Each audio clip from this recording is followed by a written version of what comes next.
Oh my god, bro, I wish that every job could be that easy. Like, some of the cars these new customers be bringing me are so crazy. I'm like, have you actually seen your own I seriously think this is the only way you can make detailing work. When it comes to running your own service business, there's a massive edge in servicing recurring customers instead of always trying to land new ones. Obviously, this is going to be easier said than done, regardless of how high your quality is, how good your communication is with the customer, and how good you are at selling the service to people. If you're going out and the customer just doesn't have enough money to have you service them every single month, or they don't have the desire to have their car be very fresh every month, you're not going to get them every month. Finally leaving the job, it actually started raining on me, a little bit ridiculous. I just want to say that I don't understand how I was ever doing services to customers beforehand, like how to actually service brand new customers over and over and over and over. Not only am I wasting money on my market spending, but I'm also wasting my time whenever I could be doing recurring clients that are actually, you know, paying me very consistently. I already have rapport with them, already have credibility. And I also am very aware of what I'm about to get into. I don't have any nonsense. I don't have anybody like blowing me off. I don't have anybody giving me vehicles that are so awful.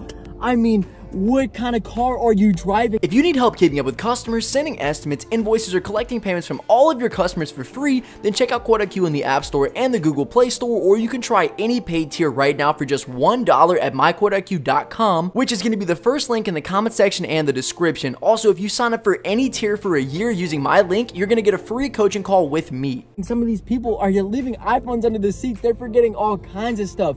And it's like, some of these cars that you see, and the more questions you ask, the more likely the customer is going to forget to message you or not want to message you. It's the less convenient you make the job for the customer, obviously the worse off that you're going to be, because they're going to be like, yeah, sorry, I'm going to go to the other guy that doesn't ask any questions. He has a cheaper price, whatever. There's always, the grass is always greener over here, over there, doesn't matter. But when I show up to a brand new customer's house and their Range Rover is wrecked, absolutely disgusting. The truth is, it's just overall so much and significantly easier to run a business whenever you have customers that you've already built rapport with. You already have done all the inside work, all the actual things that take to build the credibility with them. So now they trust you, now they trust your prices, now they trust your judgment, now they don't care about the job being inconvenient for them because they've already seen what you're able to do. Also, and one of the biggest things for me, I go to a ton of mobile detailing jobs, and I have for the past couple years, and the biggest problem for me is the fact that the customer does not give you the information that you desperately need to understand what you're coming into, so that you can understand how long the job is probably going to take, how much labor it's going to take, and just mental preparation. If you imagine that you go to work one day and it's a completely different job, you have no idea what's going on, that's going to take a lot of mental headspace, and it's going to make it to where, you know what, I probably could have charged them much more money.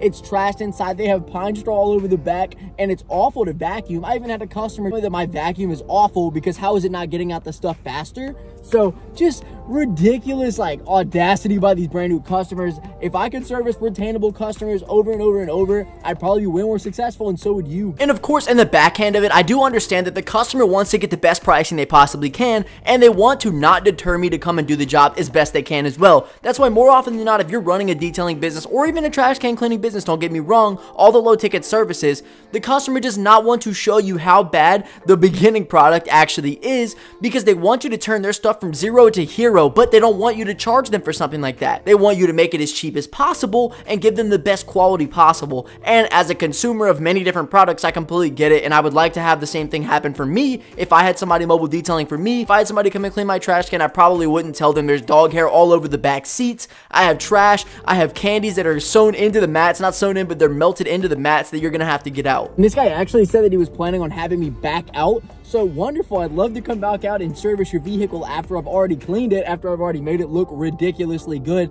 Same way with trash cans. Dude, once you've already cleaned somebody's thing, you reset their baseline mentally, but now you're going out to their service and it's way easier. It's so much, it's significantly easier. You know where they live now. There's a lot of questions that you get to ask because they're like, oh, this guy offered me good service. I want to make this as convenient for him now. I think over time, like, the jobs just kind of switch roles. It's like, before, it's less convenient for you, right? Now, they have to try to cater to me because they know I offer good service. They're ready to pay me because they're like, damn, he's going to give me what he gave me last time, and I want that again. But yeah, I'm going to go back out and service this dude's Range Rover all over again, so super great. He also has a Mercedes that I'm going to go out and do, so, you know, it's always nice to get the same vehicles again so you can make everything easier on yourself, make easy money.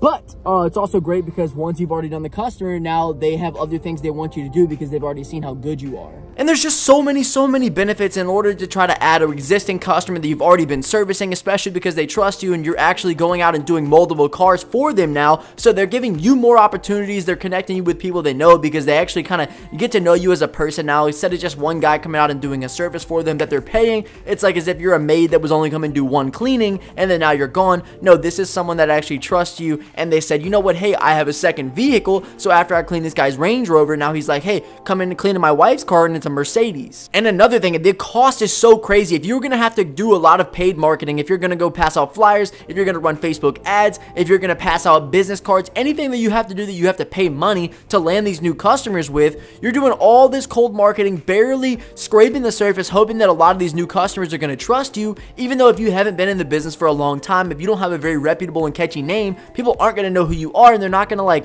come towards you and actually want to offer you the opportunities. So you're trying to make them for yourself, and you're having to spend all this money not knowing. But when you get that message, or you send out that a recurring message that you send out every month or every 2 months or every 3 months to your mobile detailing or trash can cleaning customers, and you say, hey, listen, it's about time for your next cleaning, let me know when you want me to come out and we can organize something, and the customer actually pays you up front, sends you the money and says, hey, thanks so much for reaching out again, I'd love to get your service. If you guys want to learn how I've made thousands of dollars with low ticket services like trash can cleaning and mobile detailing, check out the second link in the comment section description. There you're going to gain access to our school community. In the community, we have multiple courses, including my own course on trash can cleaning, as well as the course that I explain how I've gotten my first $10,000 in clients for completely free. In the community, you're also going to get access to the before and after pictures that I use to land these jobs, as well as an entire community full of like-minded individuals who want to start these low-ticket services. So if you're ready to get started, check out the second link in the comment section description. We're running a special discount for the first couple people that do join, so if you want to lock it in at the cheapest price and get the most value, join today. I truly do believe this to be like one of the largest capabilities for people in service industries and service businesses to create leverage.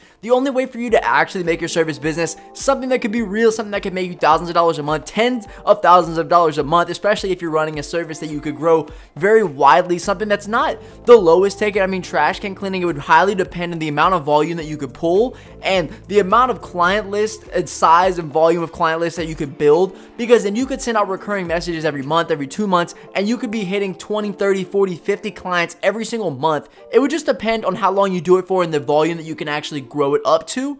But it is truly the only way to build serious leverage in your service business. Not needing to go out and waste your time spending on ads, especially with my Facebook strategy. I don't spend any money on ads, but I acquire new customers all the time. Everybody that I practically service is a lot of new customers. But over time, you start to build a lot of people that, you know, you have rapport with now, and they like you, and they're like, oh, actually, like, they see you as a real person. They say, this is a good guy right here. Like, I want to give him other opportunities. I want him to do these other services for me, especially if you offer a ton of different things. Like, if you're offering trash can cleaning, you're like, you know what, I'm also going to do mobile detailing. Well, then great, because you're going to get a lot of new trash can cleaning customers. I haven't had a ton of success with getting a lot of recurring can cleaning customers, but the ones that I do often have to service, it just depends on how good you do, how often the customer actually wants it done, because no matter the quality that you service the customer with, you're not going to be able to force them to do it every single month. If the customer doesn't have the funds or they don't actually care enough, then you're only going to get it about as much as they want you to do. That's why there's not a single baseline number of, hey, how often do customers want their trash cans cleaned? There's not a singular number. It really depends on the single customer that you get, especially the area that you're in. I even talked about, like, depending on what state you live in, if there's a lot of cooking, if there's like a lot of seafood, well, then there's going to be a ton of opportunities for you to clean some stinky trash cans, because people don't want to deal with that, but also they're too lazy to like get rid of it in a way that wouldn't give them that situation, right? So they have to have them cleaned. As far as mobile detailing, this is kind of a service where I would say the baseline starts to get a little thicker, because customers are going to want their cars cleaned every month to every 2 months, which is great, because the ticket service that it's at, it's kind of mid-tier. I'd say like $200 to $300. You can do it in less than 2 hours, especially if you're using a partner. You could stack up some serious money, and these people landing a recurring job with a mobile detailing is very easy, because it's such a large, it's a vehicle, right? Everybody uses their vehicle. Everybody has reasons to keep their vehicle clean, whether they have kids in the car, they have people that also, they pick people up, they drive Uber. Everybody wants to see their vehicle clean because it's a representation of yourself. As far as your trash can, that's just the difficult question of like, does anyone actually care? You're going to make some money. I've got guys already making thousands of dollars, as well as making hundreds of dollars a month, hundreds of dollars a week, whatever you can get your service to, if you can establish the leverage of just being able to service the same customers all the time and actually landing them, making it more convenient. So give the customer convenience, help them out, incentivize them to want you to come back. And maybe you have to cheapen the service, but listen, it makes it a lot easier. So now you can finish the service in about half the time. Hey, maybe you're making half the money, but it's equaling out into the time difference that it actually takes. So if I went back and had to service this guy's Range Rover again, or his wife's Range Rover and his Mercedes, it was awful at first. It was probably one of the worst cars I've ever done. I should have recorded it, but the difference that it's going to be for me going in there now, I might even incentivize and be like, hey, listen, I'll do it for 3/4 of the price, and it's going to be 3/4 or even half of the difficulty. So building that leverage makes you more longevity in the service, also makes the customer happier with the service because now you've hit their baseline and you're constantly giving them that same quality, maybe even better, because it's easier to clean a car that's not as dirty.